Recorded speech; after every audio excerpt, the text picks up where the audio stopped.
How much money do I need to retire comfortably? That's a question a lot of people ask themselves. So in this video, I'm going to talk through exactly how much money you'll need to retire at different ages, from age 57, 60, and 65. But if you're new here, my name's Ben, I'm a financial planner, and my aim is to help as many people as possible gain more clarity and confidence around their financial plan. Okay, so first we need to establish what a comfortable retirement actually means. So what I'm going to do for this video is use the retirement living standards figure. And this is, for a couple, £60,000 a year or £5,000 a month. Now, I know for some people this is going to seem like a lot. For some people it's going to seem like not much at all. But on average, this is probably what you're going to need to have a comfortable retirement. Next, we need to define what success actually looks like. And if you've seen one of my previous videos, you'll know exactly how financial planners go about actually defining success and working out if someone's financial plan is actually robust and rigid. So what we like to do is we use historic back-tested market data. So that gives us the most confidence that we can have in terms of how much you actually need and if your plan is likely to succeed. Where we start is a 100% success rate. And simply what that means is, would have you had enough money to fund your expenses for the remainder of your life? Now let's start from age 57. And how much money would you need in your pension between the two of you to retire comfortably? And that figure is £2 million. Now, a few things to add in here and a few caveats is that that's based on a 100% success rate. Now, clearly, that is a great position to be in, but it is by no means necessary. And that's because as you go through retirement, particularly if you're working with a financial planner, you're going to sit down and review where you're at each year. So you may be in a position where you are, let's say, at a 70% success rate, which is okay. It's not terrible. You're going to sit down with that financial planner year in, year out to actually review that again and establish where you are.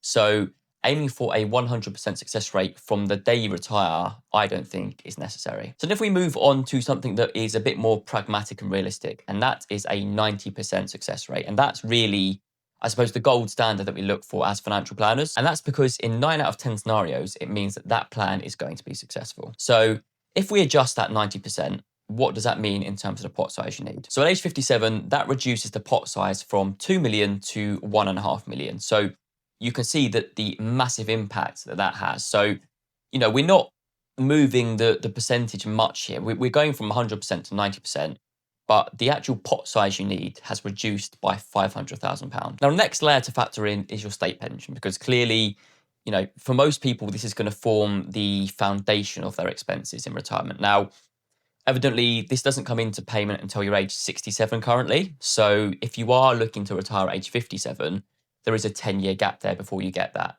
But how does it have an impact on the figures? So if you're looking to retire comfortably at age 57, factoring in the state pension and aiming for a 90% success rate, you're going to need, between the two of you, about £1.2 million in your pensions. Now, the final adjustment we need to make is that the fact that, we're basing this on you spending £60,000 a year from age 57 to age 95. Now, based on what I've seen as a financial planner, this is not very realistic because the amount of money you're spending at 57 is going to be very different to what you're spending at age 87, for example. And that's purely because when you're in your late 50s, early 60s, and even your mid 60s, your health and your ability to do things like travel is clearly a lot greater than it is in your later years. So it's important that we adjust the expenses to factor this in. So what I've done is I've assumed a reduction in expenses of 25% from age 75. So that £60,000 becomes £45,000. So how does this have a knock-on effect on the pot size you need? So it's not a huge difference, to be completely honest. You see a reduction from 1.2 million to 1.1 million. So again, you can see that we started with a figure of £2 million, but by factoring in those things, that actually reduces to 1.1 million. So hopefully that makes things feel a bit more attainable to you. Okay, so now we've gone through the figures for age 57. Let's see how that actually changes and impacts things depending on if you retire at age 60 or 65.